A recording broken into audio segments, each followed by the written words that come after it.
오늘은 두 군데를 보는데요. 먼저 사도행전 2장 37절에서 이제 성경을 읽기 전에 이제 미리 말씀을 드립니다. 미리 듣고 말씀을 읽으면 더 좋을 것 같아요. 누가 말씀을 전하는가, 그리고 어떤 결과가 있는가, 요걸 좀 보시기 바랍니다.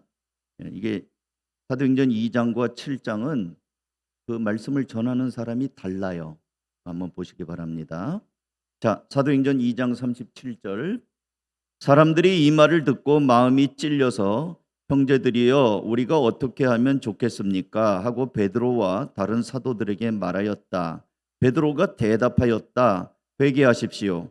그리고 여러분 각 사람은 예수 그리스도의 이름으로 세례를 받고 죄 용서를 받으십시오. 그리하면 성령을 선물로 받을 것입니다. 이 약속은 여러분과 여러분의 자녀와 또 멀리 떨어져 있는 모든 사람, 곧 우리 주 하나님께서 부르시는 모든 사람에게 주신 것입니다. 베드로는 이 밖에도 많은 말로 증언하고 비뚤어진 세대에서 구원을 받으라고 그들에게 권하였다.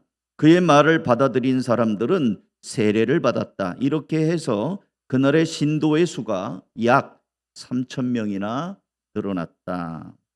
뒤로 넘어갑니다. 7장 54절부터 60절. 그들은 이 말을 듣고 격분해서 스데반에게 이를 갈았다. 그런데 스데반이 성령이 충만하여 하늘을 쳐다보니 하나님의 영광이 보이고 예수께서 하나님의 오른쪽에 서 계신 것이 보였다. 그래서 그는 보십시오, 하늘이 열려 있고 하나님의 오른쪽에 인자가 서 계신 것이 보입니다 하고 말하였다. 사람들은 귀를 막고 큰 소리를 지르고서 일제히 스데반에게 달려들어 그를 성 바깥으로 끌어내어 돌로 쳤다. 증인들은 옷을 벗어서 사울이라는 청년의 발 앞에 두었다. 사람들이 스데반을 돌로 칠 때에 스데반은 주 예수님 내 영혼을 받아주십시오 하고 부르짖었다. 그리고 무릎을 꿇고서 큰 소리로 주님, 이 죄를 저 사람들에게 돌리지 마십시오 하고 외쳤다. 이 말을 하고 스데반은 잠들었다. 아멘. 자, 보셨나요? 사도행전 2장에서는 누가 말씀을 전했죠? 베드로입니다. 사도행전 7장에서는 누가 말씀을 전했습니까? 스데반입니다. 근데 전혀 다른 반응이 일어나고 있습니다. 이게 도대체 무슨 일인가? 다시 한번 베드로의 설교를 들은 사람은 어떤 반응을 보였는가? 2장 37절 말씀을 이제는 여러분과 함께 읽습니다. 다 같이 읽겠습니다. 사도행전 2장 시작. 사람들이 이 말을 듣고 마음에 찔려서 형제들이여 우리가 어떻게 하면 좋겠습니까? 하고 베드로와 다른 사도들에게 말하였다. 하나님의 말씀을 듣고 어떻게 해요? 마음이 찔렸어요. 마음이 찔렸어요. 그래가지고 묻습니다. 형제들이여 우리가 어떻게 하면 좋습니까? 물어보죠. 그러니까 베드로가 대답을 합니다. 2장 42절 같이 읽습니다. 시작. 그의 말을 받아들인 사람은 세례를 받았다. 이렇게 해서 그날의 신도의 수가 약 3천 명이나 늘어났다. 베드로가 어떻게 하면 좋습니까? 했더니 여러분들 회개하세요. 그리고 예수님의 이름으로 세례를 받으세요. 그러면 성령을 선물로 받을 겁니다 하고 이제 얘기를 하니까 그 말을 받아들이고 알겠습니다 하면서 세례를 받아요. 근데 그날에 세례 받고 예수님을 믿기로 결심한 사람이 몇 명? 3천 명이 늘어났습니다. 근데 이거 우리도 세례 주는 게 쉽지 않아요. 요즘에는 또 우리나라도 복음 전해진 지가 오래되고 한국 교회가 지금 침체기가 되면서 세례를 주는 일이 많지 않아요. 새 신자가 와도 이분들은 다른 교회를 다니다가 이렇게 온 경우가 있기 때문에 이미 세례를 받고 온 사람들이 또 많아요. 그러니까 교회에서 진짜 비신자가 세례 받는 게 진짜 신자가 늘어나는 거거든요. 근데 이 당시에 유대인들이 세례를 받는 게 왜 어려우냐면 이 사람들은 할례 받은 사람들이에요. 할례는 하나님이 선택한 사람이다라고 하는 선민 의식과 관계가 있어요. 그 사람들이 할례를 포기하고 세례를 받는다는 것은 개종이에요. 개종. 내가 유대교로부터 예수교, 기독교로 신앙을 바꾸겠다는 결단하면서 받는 게 세례란 말이에요. 그러니까 엄청난 결심을 하는 거죠. 자기가 여태까지 어려서부터 몸담았던 종교적인 배경을 바꾸는 거니까. 불교를 믿는 사람이 기독교로 개종한다는 게 얼마나 큰일이겠어요. 그런 거나 마찬가지예요. 중대 결단을 3,000명이나 했습니다. 근데 이제 얼마 지나지 않아서 이제 사도행전 7장에서는 스데반이 말씀을 전합니다. 스데반은 예루살렘 교회에 우리가 지난번에 본 것처럼 7명의 집사 중에 한 사람이에요. 성령이 충만해서 이제 말씀을 전합니다. 말씀을 전할래 전한 게 아니고 말씀을 이렇게 나누다 보니까 끌려왔어요. 사람들 앞에. 그러니까 너 뭐 한 거냐? 무슨 짓을 한 거냐? 이러니까 이제 스데반이 자기 입장을 얘기해야 될 거 아니에요. 저도 뭐 몇 년 전에 아이들한테 이제 그때 이렇게 우리 금요일마다 팝콘 전도를 하는데 제가 이제 아이들하고 이렇게 얘기를 했어요. 복음을 전했어요. 근데 경찰관이 2명이 왔어요. 지구대. 누가 민원을 넣었나 신고를 했나 봐요. 그 경찰관이 왔어요. 저한테 애들인데 그 나보고 이렇게 보더니 뭐 하는 거예요? 애들 데리고 뭐 하는 거예요? 그러더라고요. 뭐 하긴 뭐예요? 전도하는 거지. 전도합니다. 뭐 전도 모르십니까? 나 여기 옆에 있는 교회 한가족교회 목사입니다. 아니 목사가 전도하는 게 뭐 대한민국 종교의 자유가 있는데 할 말이 없죠. 경찰이 왔으니까. 왔어도 누가 경찰은 일단 민원을 넣으면 일단 출동하게 돼 있어요. 누구든지 일단 나가봐야 돼. 내가 뭐 애들한테 뭐 잘못한 거 없잖아요. 대한민국 종교의 자유가 있으니까 복음을 전했어요. 가만히 한동안 하는 걸 내 하는 양을 보더라고요. 딱히 뭐 책 잡을 게 없잖아요. 예수님 얘기하고 막 이러니까.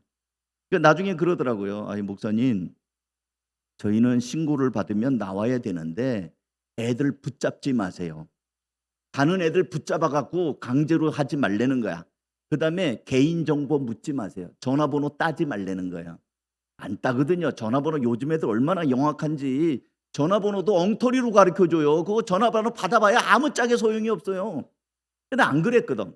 지나가는 애들을 내가 붙잡은 게 아니고 이렇게 막 전화하니까 애들이 호기심이니까 자기들이 온 거지 내가 가는 애들을 붙잡진 않았어요. 그러고 갔어요. 그러니까 스데반도 붙잡혀 온 거예요. 너 지금 뭐 한 거냐? 그러니까 붙잡혀 와서 질문을 받으니까 이제 스데반이 내가 지금 무슨 짓을 했는지 어떤 말을 했는지를 지금 예수님을 전하고 있는 겁니다.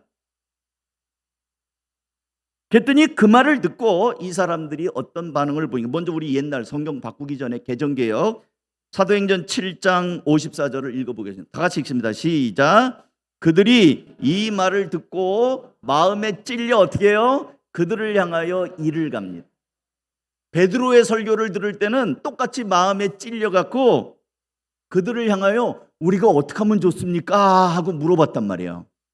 근데 스데반이 전할 때는 이를 갈고 마음에 찔려갖고 이를 갈면서 이제 뒷부분에 보면 이제 돌로 쳐서 죽입니다. 우리 성경 우리 지금 세번역 성경은 다시 한번 볼게요. 7장에서 다시 읽습니다. 밑에 거 시작. 그들은 이 말을 듣고 격분해서 스데반에게 이를 갈았다. 마음이 찔리긴 찔렸지만 받아들인 게 아니라 이를 갈고 격분하고 반응이 달랐죠. 57절 내려가 보세요. 57절 다시 읽습니다. 시작. 사람들은 귀를 막고 큰 소리를 지르고서 일제히 스데반에게 달려들어 그를 성 바깥으로 끌어내서 돌로 쳤다. 이를 갈 뿐만 아니라 귀를 막고 악을 쓰면서 큰 소리 질렀다는 게 악을 쓰면서 스데반을 질질 끌고 나가서 성 밖에 나가서 돌로 쳐서 죽입니다. 아니 이럴 수가 있습니까? 무엇이 문제입니까? 베드로가 말씀을 전할 때는 은혜를 받고 스데반이 말씀을 전할 때는 똑같이 마음에 찔리긴 했는데 이를 갈고 돌로 쳐 죽이고. 그러면 설교자가 문제인가요? 베드로는 성령이 충만해가지고 사람들이 은혜를 받았고, 스데반은 집사 주제에 뭘 했는가, 성령도 안 충만해갖고 그랬을까요? 설교자가 문제인가요? 아니에요. 스데반도 성령 충만한 사람이, 아까 이 본문 보세요. 55절 볼까요? 55절. 55절이 안 나왔네. 여러분 성경책에 이 PPT가 너무 좋아가지고 55절에 보면은 스데반이 성령이 충만해서 하늘이 열리는 걸 봐요. 예수님께서 아버지 하나님 보좌 오른쪽에 있는 거를 서 계신 걸 봤다고 하잖아요. 그런데 스데반이 성령이 충만하여 하늘을 성령이 충만해서 하나님의 영광이 보이고 예수님이 하나님 보좌 오른쪽에 서 계신 걸 보잖아요. 베드로는 못 봤어요. 베드로는 성령이 충만했지만 하늘이 열리고 하나님 보좌에 있는 예수님을 못 봤다고요. 그러면 스데반도 만만치 않게 성령 충만한 사람이에요. 그러면 베드로도 성령 충만하고 스데반도 성령 충만해요.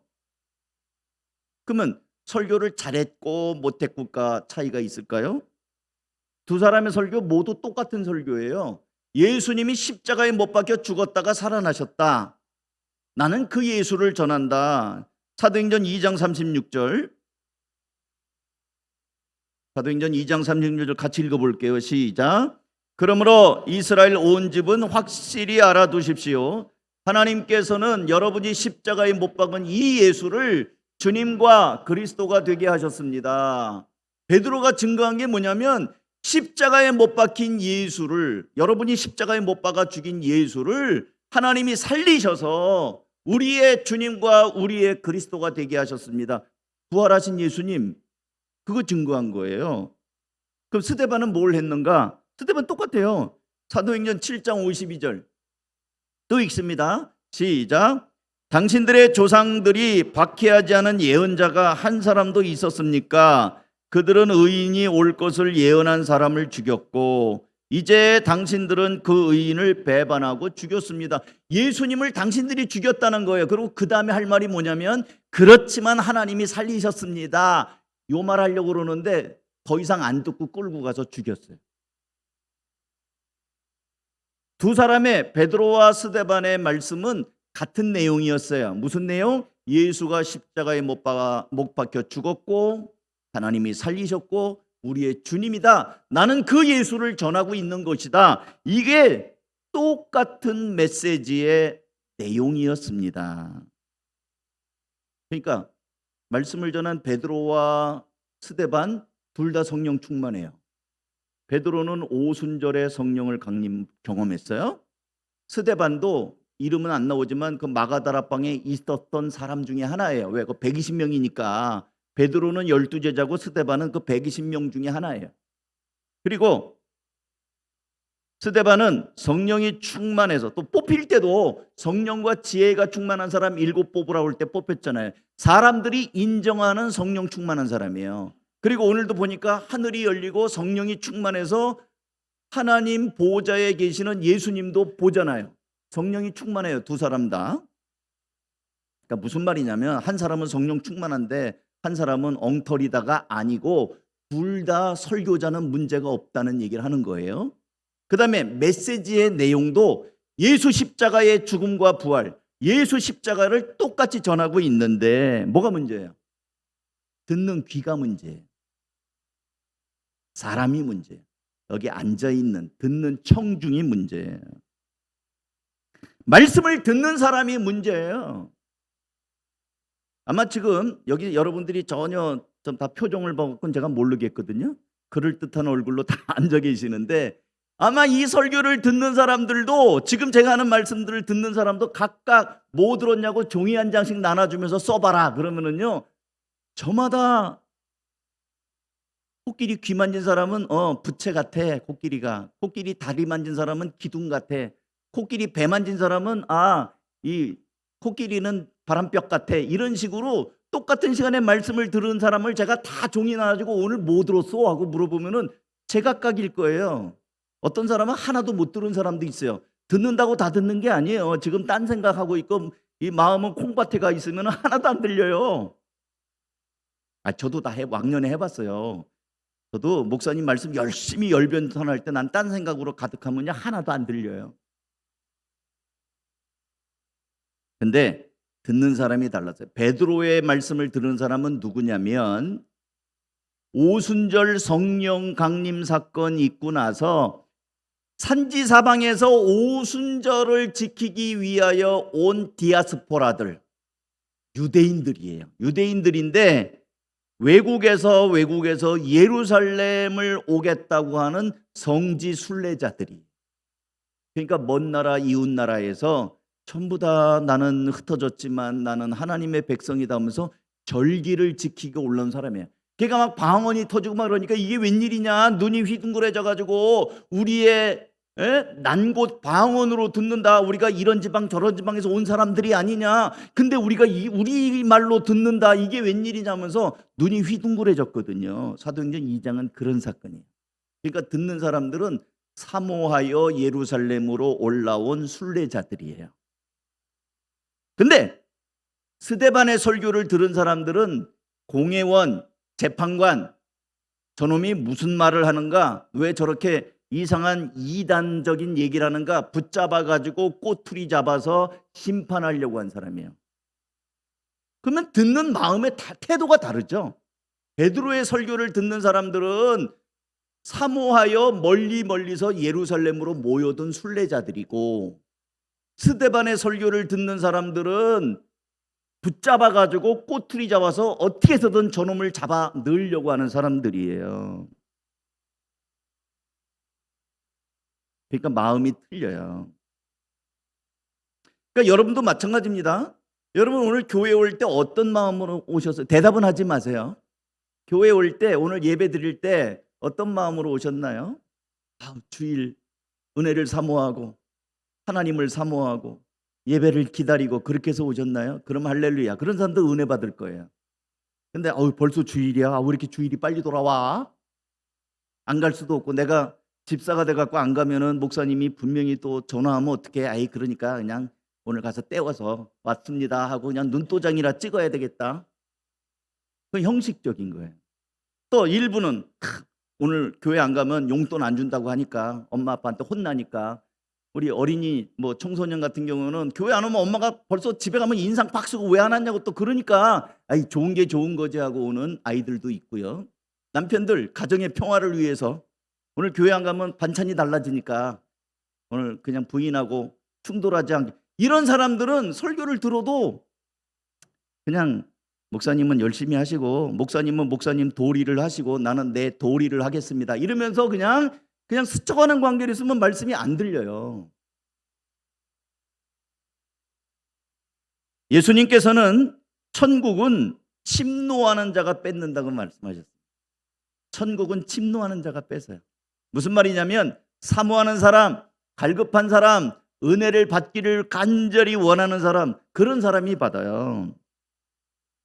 저는 이제 지금 제가 이렇게 얘기해도 지금 이 시간에 조는 사람 3명 있어요. 괜찮아요. 깨우지 마세요.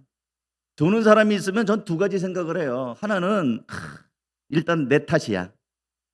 황 목사야, 너는 어떻게 설교를 준비를 그렇게 재미없게 하고 지루하게 해서 사람들을 온 거는 하나님이 인도하셨는데 조는 건 네 책임이다. 설교자의 책임이에요. 그래서 내가 반성을 해. 일단 설교를 좀 더 재밌게 해야지 되겠다. 근데 또 하나는 안 조는 사람도 있잖아요. 그러니까 씨 뿌리는 비유에 길가에 떨어지면 새들이 와서 먹어버리거든요. 마귀가 예배당에 있습니다. 여기가 무슨 묵인실이에요? 마귀가 들어와요. 그래갖고 성도들이 말씀 못 듣게 쪼아먹는 거예요. 새들을 보냈어, 마귀들이. 말씀을 까먹는 새들이. 그래갖고 졸게 만들어갖고 말씀이 하나도 안 들리게.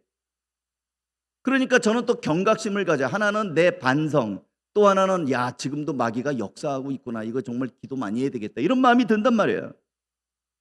한번 따라서 합니다. 은혜 받고 못 받고는 저할 탓이다. 다시 한번요. 은혜 받고 못 받고는 저할 탓이다.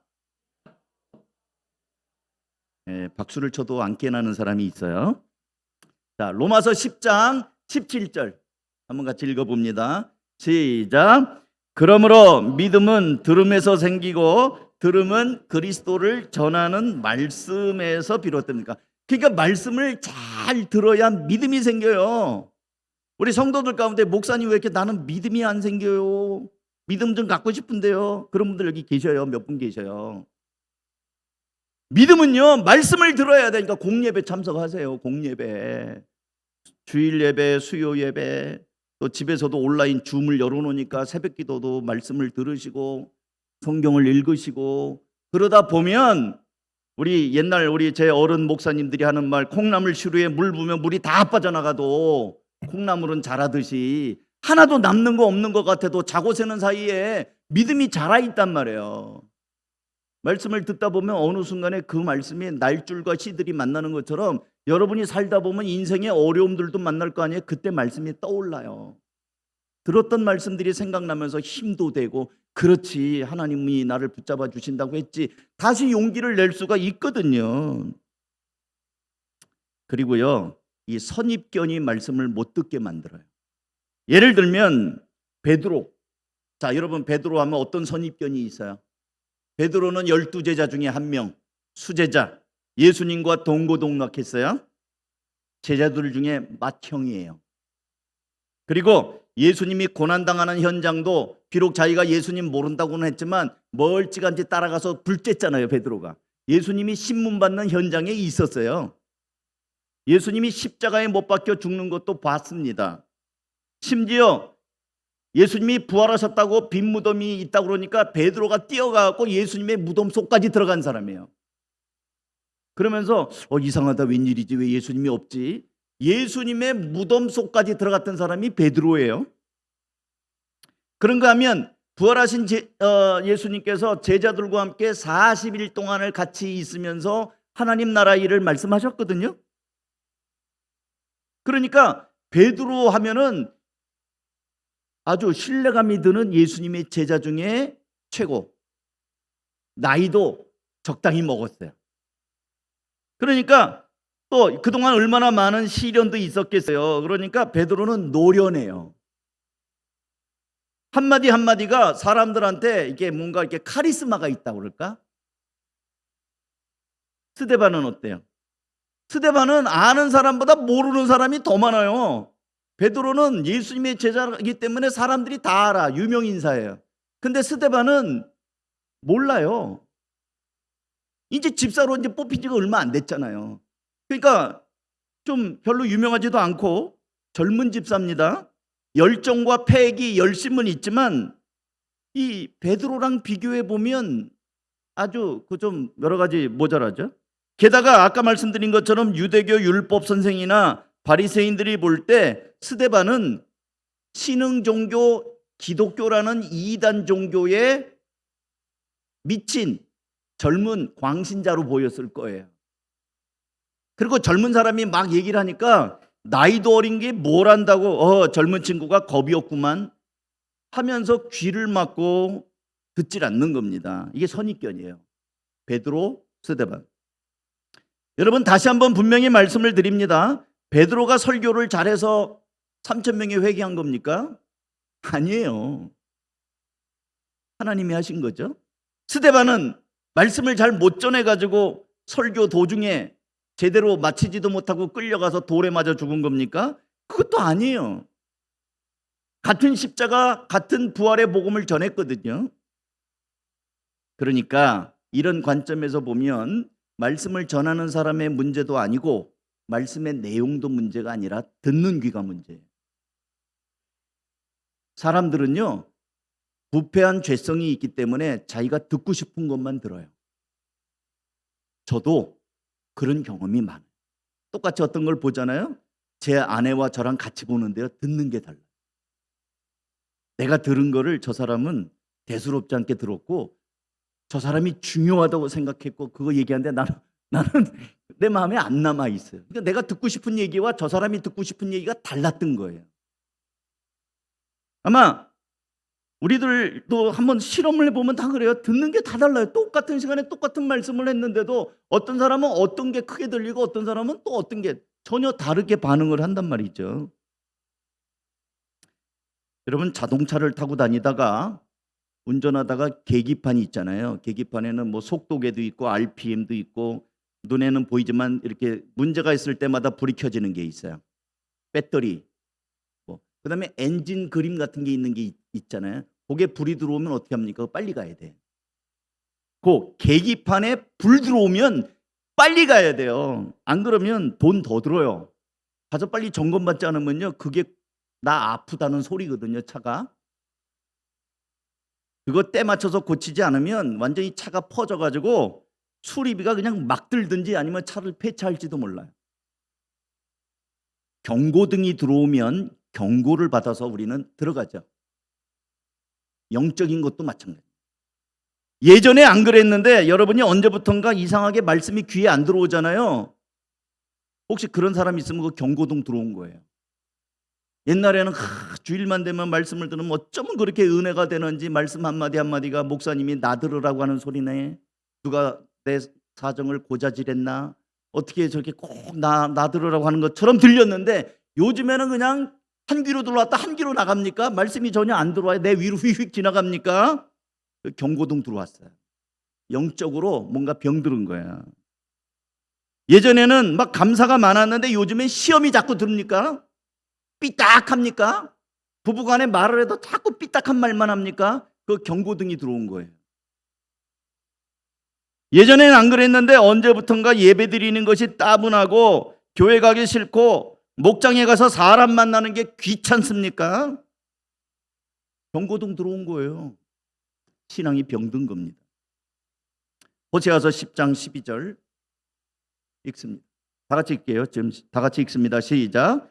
지금은 너희가 주를 찾을 때이다.